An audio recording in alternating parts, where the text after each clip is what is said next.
আমার মনে হয় চাটমোহর থানা আমি আলোচনা করি নাই কোথাও, আমার যতটুকু মনে হয়। কথা বলবো সূরা ফুরকান থেকে। কোন সূরা? কথা বলেন, একটু আওয়াজ দিয়ে বলেন, আর একবার বলেন। এর আশেপাশে আপনারা দুই একটা মাহফিলে গেছেন, সেখানে আলোচনা শোনেন নাই? কি সূরা থেকে আলোচনা করছি মনে আছে? হ্যাঁ, সূরা হজ।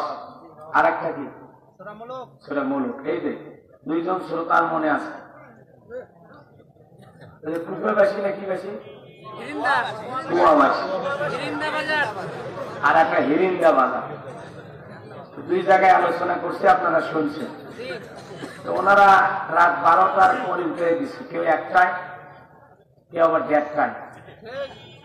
এই জায়গায় আমি এই অবস্থানে খুব বিপদে ছিলাম যে এই মাহফিলে কয়টা তুলে দিবি।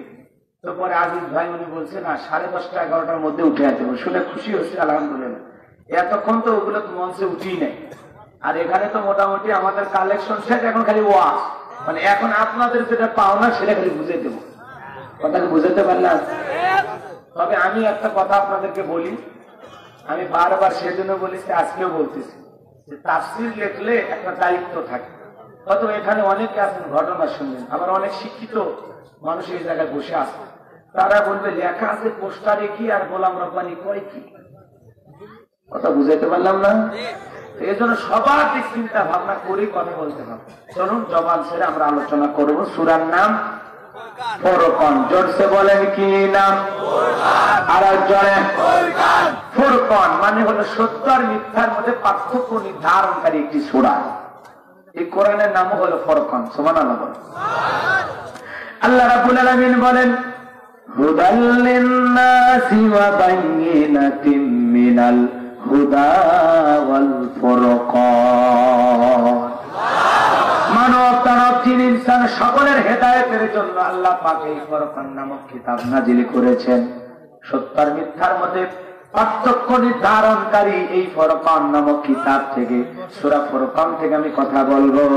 ভাইরা আমার, এই সূরাটিতে মোট আয়াত আছে 77টি। কয়টি? 77টি। আয়াত কয়টি? 77টি। রুকু আছে 6টি। বিশ্ব নবীর মাক্কি জিন্দেগিতে এই সূরাটি নাযিল হয়েছেন। আমি আপনাদের সামনে যে আয়াতে কারিমা তেলাওয়াত করেছি, আয়াতের নাম্বার 63-64। আল্লাহ যদি দয়া করেন আরে খোদর কোরআন এখান থেকে আলোচনা করবে, জবান ছেড়ে সবাই একটু তেলাওয়াত করুন। আউযু বিল্লাহি মিনাশ শাইতানির রাজীম। বিসমিল্লাহির রাহমানির রাহিম। বিতাড়িত মোরদাদ শয়তানের কাছ থেকে আল্লাহর কাছে আশ্রয় প্রার্থনা চাচ্ছি। পরম করুণাময় সিন্ধু আল্লাহর নামে শুরু করছি। সূরার নাম ফুরকান। আল্লাহ রাব্বুল আলামিন বলেন ওয়া ইবাদুর রাহমানিল্লাযীনা ইয়ামশুনা আলাল আরদি হাওনা ওয়া ইযা খাতাবাহুমুল জাহিলুনা ক্বালু সালামা। আল্লাহ রাব্বুল আলামিন জানা দিলেন রহমানের বান্দা তো তারা। রহমান কার নাম? আমি কিন্তু বারবার বলছি আওয়াজ দেওয়া লাগে। আমি তো এর আগে 2-3টা মাহফিলে বলছি, আপনাদের কাছে কিছু চাইছি, তা কি চাইছি? আওয়াজ। আমি করবো ওয়াজ, আপনারা দেবেন আওয়াজ, জবাব দেবেন ঠিক ঠিক, আলোচনা হবে কমপ্লিট। শ্রোতাদের স্পিরিটেই বক্তার বারে হিট। আপনাদের আওয়াজই বলে দেবে আপনারা কেমন আলোচনাটা গ্রহণ করতেছেন আর কেমন ধরনের আলোচনা আপনাদের সামনে করা দরকার। দুর্বল হই না, চলেন আলোচনা করি। আল্লাহ রাব্বুল আলামিন বলেন রহমানের বান্দা কারা? রহমান কে? আল্লাহ রাব্বুল আলামিন বলেন আর রহমান আল্লামাল কুরআন খালাকাল ইনসান আল্লামাহুল বায়ান। পরম দয়ালু, অত্যন্ত দয়ালু রহমান। তিনি সৃষ্টি করেছেন মানুষ আর তাকে শিক্ষা দিয়েছেন বয়ান। আল্লাহু আকবার বলেন। আল্লাহর নাম যে রহমান, এতে কি আপনাদের কোনো সন্দেহ আছে? আবার রহমান থাকে কোথায়? রহমান থাকে কোথায়? আপনাদের পাড়ায়? এই গ্রামে যিনি আছে উনি তো আব্দুর রহমান। উনি খালি রহমান না তো, রহমান তো কে? তিনি আব্দুর রহমান, তিনি আব্দুর রাজ্জাক, তিনি আব্দুল সাত্তার, তিনি আব্দুল আজিজ। কথা বলেন না যারা আপ দাস গোলাম বান্দা, কথা বলেন ঠিক কি? আল্লাহকে যদি বলা হয় আল্লাহ আপনার নাম রহমান, থাকেন কোথায়? বলতে মনে চায় না? সবাই বলে তো আল্লাহ আপনি থাকেন কোথায়? আল্লাহ নিজে বলতেছে আর রহমান আলাল আরশি ইস্তাওয়া। আল্লাহু আকবার বলেন। সূরা তাহার ভিতরে আল্লাহ পাক বলেছেন আমি রহমান, আমি থাকি আরশে। সুবহানাল্লাহ। এমনি কি গজলে বললাম? গজল বললাম না? তুমি আসমানে থাকো প্রভু, বলি নাই? তুমি আরশে থাকো প্রভু, আমি জমিন। কথা বলেন ঠিক কেন? আমাদের মালিক কই থাকে? মালিকের নাম কি? রহমান। কি নাম? রহমান। রহমান আল্লাহর একটি নাম। আল্লাহ পাক সূরা ফুরকানের ভিতরে স্পেশাল ভাবে আলাদা করে তিনি বলতেছেন রহমানের বান্দা কারা, কারা রহমানের বান্দা, তাদের কি কি গুণাবলী, কি কি কোয়ালিটি থাকা দরকার, তারা কেমন স্বভাবের, তাদের চলাফেরা ওঠা বসা কেমন হবে, আমি আল্লাহ জানায় দিলাম। সুবহানাল্লাহ। 1450 বছর আগে আল্লাহ জানায় দিছে রহমানের লোক কারা, রহমানের বান্দা কারা। আমি আপনাদের ছোট্ট একটা এক্সাম্পল দিই, উদাহরণ দিই, বুঝতে সহজ হবে। আপনি সারাদিন মিছিল করতেছেন, মার্কারে মার্কা, বাঙ্গি মার্কা, বাঙ্গি মার্কা। ভাই দুনিয়ার মার্কা নিয়ে পাওয়া যাবে না তো, বিপদ হবে ভাই, বুঝেন না? আমাদের বিপদ একটা করা যায়, খুব বড় যায়, একেবারে নিকটবর্তী বিপদ। এই জন্য একটু হিসাব করে কথা বলা লাগবে। গোসি মাছ চেনেন, বাম মাছ চেনেন, গোসি বাম চেনেন, ওরা কাদায় থাকে, গায়ে কাদা লাগে না। আমাদের ওয়াজও এখন ওই কায়দা হয়, সবই বলবো কিন্তু গায়ে যেন না মাছ। হ্যাঁ, ধরি মাছ কিছু প্যান্ডেলে কিছু আর বলা যাবে না, যা বাজার বুঝে নেন। জ্ঞানী লোকের জন্য ইশারা যথেষ্ট। হ্যাঁ হ্যাঁ, আর না হলে অবস্থা খুবই খারাপ। সামনের দিকে যাইবা যান, যে কথা বলতে চাচ্ছিলাম, আপনি সারাদিন মিছিল করতেছেন, মার্কারে মার্কা, বাঙ্গি মার্কা, বাঙ্গি মার্কায় দিলে ভোট, শান্তি পাবে তার দেশের লোক, বুঝলেন নাই? বল্টু ভাইয়ের 2 নয়ন, এলাকাবাসীর উন্নয়ন, যাকে দেখলে কাছে ভাই, সেই তো আমাদের বল্টু ভাই। বল্টু ভাইয়ের মার্কা বাঙ্গি মার্কা, বাঙ্গি মার্কায় দিলে ভোট, শান্তি পাবে দেশের লোক। 2021 সাল বাঙ্গি মার্কার বিজয় কাল, বাঙ্গি মার্কা দেখিয়া ভোট দেবেন হাসিয়া, আকাশেতে উড়েছিল বাঙ্গি মার্কায়। এটা হলো আপনার স্লোগান। সারাদিন আপনি মিছিল করলেন মার্কারে মার্কা, বাঙ্গি মার্কা, সারাদিন বাঙ্গির গুণগান গায়ে, রাতের বেলা যদি তরমুজ পার্টির অফিসে চা খাইতে যান, খাইতে দেবে? বসতে চাইলে দেবে? ওই জায়গায় 2-3 মিনিট দেরি করলে বলবে তুই বাঙ্গি মার্কার লোক, সরে যা, তরমুজ পার্টির অফিসের সামনে ঘোরাফেরা করিস না। তো দেখে সন্দেহ মনে হচ্ছে, গোপনে কোন ষড়যন্ত্র করতে আসিস নাই তো? তার মানে দুনিয়াতে বাঙ্গি পার্টির মিছিল করে তরমুজ পার্টির অফিসে গেলে যেমন চা খাইতে দেয় না, বসতে দেয় না, তেমনি ভাবে সারা জীবন শয়তানের গোলামি করবেন, শয়তানের দেখানো পথ মত গ্রহণ করবেন, মানুষের তৈরি করা আইন নিয়ম বিধান মেনে নেবেন। শয়তান যে পথে যেভাবে পরিচালিত করে ওইভাবে চলে, শয়তানের পথ অনুসরণ করে শয়তানের রাস্তায় চলে, শয়তানের লোক হইয়া আপনি মরার পরে 4 জন মিলে কবরে রাখবে আর বলবে বিসমিল্লাহি ওয়া আলা মিল্লাতি রাসূলিল্লাহ, রসুলের দলের লোক। মরার পরে আপনার ওই মৃত লাশ আল্লাহ রসুলের দরকার নাই। কথা বলে ঠিক কিনা? আপনি মরার পরে কবরে রসুলের নাম বলে রাখলে রসুলের লোক হওয়া যায় না, রহমানের বান্দা হওয়া যায় না। রসুলের লোক আর রহমানের বান্দা হতে গেলে আপনার চলার পথের নাম হলো সিরাতাল মুস্তাকিম, সেই পথের শুরু দুনিয়া, ওপরে জান্নাত, আর সেই পথের ডাইরেক্টর মুহাম্মদ রাসূলুল্লাহ সাল্লাল্লাহু আলাইহি সাল্লাম। এজন্য মুমিন যদি কোনো পথে চলে সেই পথের নাম কি?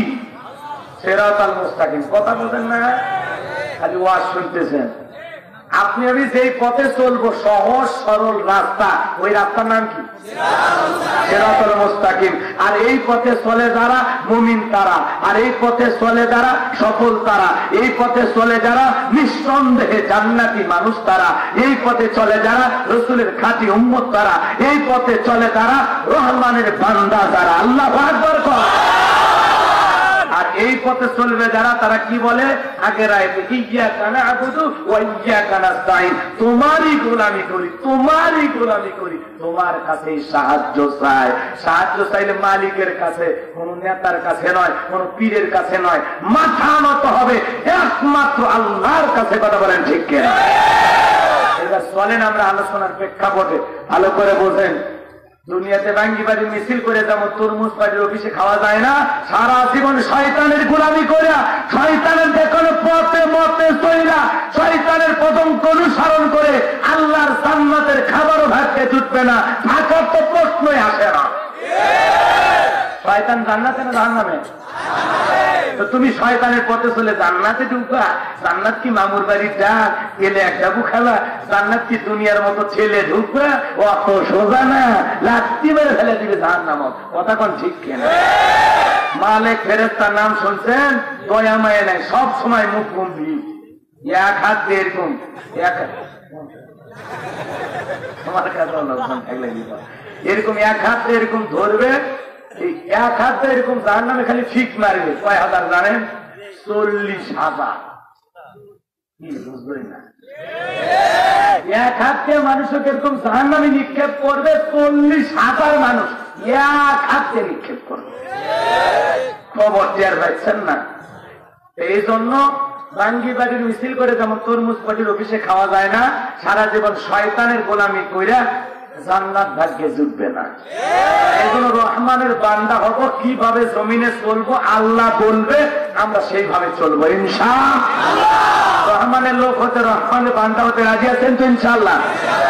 আল্লাহ রাব্বুল আলামিন বলেন, ওয়াইবাদুর রাহমানিল্লাযীনা ইয়ামশুনা আলাল আরদি হাওনা। আল্লাহ বলেন রহমানের বান্দা তো তারা যারা জমিনে নম্র ভাবে চলাফেরা করে, ভদ্র ভাবে চলাফেরা করে। বান্দা জমিনে কিভাবে পা ফেলবে, কিভাবে চলবে শিখায়া দিচ্ছেন কে? সুবহানাল্লাহ। এমন একটা অভিভাবক পাওয়াতে আমরা খুশি না বেজা? মুমিনের অভিভাবক কে? দিলের কানটা লাগায় কথা করে শুনবেন বাজার। ছেলে সাইকেল চালায়, বাবার টেনশন, বাবা আস্তে চালায় উড়ে যাবা। ছেলে মোটর সাইকেল চালায়, বাবার টেনশন, বাবা জোরে যাইও না। কত ছেলে দুর্ঘটনায় কত কি হয়, তুমি আমার একমাত্র ছেলে। সন্তান পানি নিয়ে খেলা করে, মা জানে বাবা এই পানিতে আনন্দ যেমন আছে সাজাও তেমনি আছে। একটু অনিল বিদ্যা কায়দা হলে তুমি এই গর্তে পড়ে মারা যা বাবা, পানি নিয়ে খেলো না। কথা কম নাই কেন? যেমন আনন্দের তেমনি মজার, তেমনি সাজাও দেয়। এই তো আমি কয়েকদিন আগে সিরাজগঞ্জের একটা জায়গা বাস করতে গেলাম। বাবা মাত্র 3 বছরের সন্তান, বালতির ভিতরে পানি না খেলতে খেলতে ওই বালতির ভিতরে ওপর হয়ে পড়ে গেছে। মাও জানে না, বাবাও জানে না, এখানে সেখানে ঘোরাফেরা করে। 3 বছরের শিশুটা সবাই টাকা দেখে ওই প্লাস্টিকের বালতির ভিতরে, গোসল করার বালতির ভিতরে। আরে পা দেখা যায়, পা দেখা যায়, সবাই যা দেখে মাথাটা বালতির নিচে আর পা দুটো উপরের দিকে। সন্তান আর বেঁচে নাই, বেঁচে নাই, মারা গেছে। ওই মহিলা অনেক দিন হয়ে গেল বাজান, এখনো অসুস্থ। যে নিজের হাতে আমি কলিজার ধনটা হারাইলাম, কেমনে মারা গেল, কিভাবে মারা গেল। তার মানে পানি নিয়ে খেলতে যেমন মজা আছে, আবার একটু 19 বিষয় গেলে সাজাও আছে। এই জন্য মা জানে বাবারে পানি নিয়ে খেলা করিস না, পানি বড় বিপদ। সন্তান 2 তলা ছাদের উপরে লাফালাফি করে, মা বলে বাবা বেশি লাফালাফি করিস না, ছাদ থেকে পড়ে তুই মারা যাবি রে বাবা। তার মানে বা সন্তান মোটর সাইকেল চালায়, সাইকেল চালায়, বাবার টেনশন, বাবা চিন্তায় থাকে, কারণ বাবা হলো সন্তানের অভিভাবক। সন্তান সাথে খেলা করে, মা টেনশন হয়, কারণ মা হলো সন্তানের অভিভাবক। তেমনি মুমিনের অভিভাবক আল্লাহ। এ বান্দা, জমিনে বেয়াদবের মতো চলাচল করলে হবে না। আমি রহমান, তোরা যদি আমি রহমানের বান্দা হতে চাও তাহলে শুনে যাও, আমি আল্লাহ বলে দিলাম, ও ইবাদুর রহমানিল্লাযীনা ইয়ামশুনা আলাল আরদি হাওনা। আমি আল্লাহ বলে দিলাম, রহমানের বান্দা তো তারা যারা জমিনে নম্রভাবে চলাফেরা করবে, ভদ্রভাবে বিচারণ করবে। কেমনে চলবেন, কিভাবে পা ফেলবেন শিখায়া দিচ্ছেন কে? আল্লাহ রাসূল বলেন, শোনো, রহমানের বান্দারা জমিনে নম্রভাবে চলাফেরা করবে মানে এমনটা নয় যে তুমি ভাব নিয়ে চলবা, বুজুর্গ ভাব নিয়ে চলবা, এক পা সামনে ফেলবা, তিন পা পেছনে, এমন বুজুর্গ ভাব নিয়ে চলার কথা হয় নাই। আল্লাহ রাব্বুল আলামিন বলতেছেন, নম্রভাবে চলাফেরা মানে, বিনয়ের সহিত চলাফেরা মানে, ভদ্রভাবে চলাফেরা করবে, স্বাভাবিক গতিতে, বেশি ভাব নিয়েও নাই। 10 তলা বিল্ডিং এর মালিক এমন ভাব আর মোর সামনে সিঁড়ি দিয়ে নামতেছে, মনে হয় কি জানে একটা হয়ে গেছে। কথা কোন ঠিক কেনা?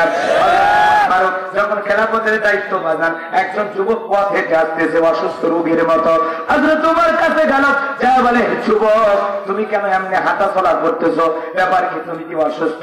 যুবক দেখে বলে, না খলিফা আমি অসুস্থ নাই। হযরত ওমর রাঙা তরবারি উল্টো পিঠ ধরে বলে, যুবক অসুস্থ না, তাহলে সুস্থ মানুষ আপনি কেন হাঁটো? ভালোভাবে ভদ্রভাবে সামনে হাঁটো, কারণ অসুস্থ রোগীর ভান করে আল্লাহর জমিনে হাঁটাও যাবে। ভদ্রভাবে হাঁটা দেখ, তরবারি দেখছি ভালো ভালো, অসুস্থ রোগীর মতো ভান করে হাঁটিস মানে? হযরত ওমর এই দুইটা কথা তারা কি বুঝছেন? আল্লাহ রাসূল বলতেছেন, বেশি বুজুর্গ ভাব নিয়েও হাঁটা যাবে না, স্বাভাবিক গতিতে হাঁটতে হবে। আবার অসুস্থ রোগীর মতো মান করে হাঁটা যাবে না। কেমনে চলবে? এই বাজান বাবার সহজ কথা ভালো করে বলে যায়। মনে করেন ইনি এলাকার একজন ব্যবসায়ী, এ বাজান বাবার মানুষজন সবাই বলে, বাপরে বাপ, চাটমোহর বাজারের অমুক ব্যবসায়ী, ওনার চাইতে ভালো মানুষ আর হয় না, এত ভালো ব্যবহার একটা ব্যবসায়ীর হয় আমার জানা ছিল না। বাপরে বাপ, কি অমায়িক ব্যবহার একজন মানুষ। আল্লাহ আকবার বলেন। ইনি মনে করেন আপনাদের ইমাম সাহেব, বাপরে বাপ, তার ব্যবহার কথাবার্তা চলাফেরা দেখে মানুষ বলে, বাপরে বাপ, দুনিয়াতে মানুষ যত ভালো হয় আমাদের ইমাম সাহেবকে না দেখে আমি বুঝতাম না। তার মানে আপনি ব্যবসা করেন, বাণিজ্য করেন, চলাফেরা ওঠা বসা করেন, আপনি চেয়ারম্যানে করেন, মানুষজন আপনার ব্যবহার দেখে বলে ওনার চাইতে ভালো মানুষ এই চাটমোহর এলাকার মধ্যে নাই। আসলেই তিনি সত্যিকারের একজন মানুষ। মানুষ বলতে যা বুঝায় তিনি তাই। আল্লাহু আকবার বলেন। রহমানের বান্দারা জমিনে কিভাবে চলাফেরা করবে? তাফসীরের ভিতরে এসে বাজানগো আমার, তারে দেখে যেন মানুষ বলে আল্লাহর গোলাম। এই জায়গায় একটা সমাবেশ চলতেছে, মনে করেন মানুষ যেন দেখে বলে ওটা আল্লাহর গোলামদের সমাবেশ। সুবহানাল্লাহ কোন। রহমানের বান্দারা যদি মিছিল করে, মানুষ বলবে এই তো আল্লাহর গোলামদের মিছিল যায়, আল্লাহর গোলামদের মিছিল যায়। কথা বলে তাদের মিছিলের মধ্যে গান বাজনা থাকবে, লাফালাফি থাকবে, হিজড়া এসে সামনে ত্যাগ দেবে। তুমি মিছিল করতেছ হিজড়ে নিয়ে এসে, লজ্জা হয় না রে? তুমি নেতা হওয়ার আগে হিজড়ে না চাচ্ছ না, নেতা হওয়ার পরে যে কি করবে আমরা বুঝতেছি তো। ফোন দিয়ে হুমকি দিবা।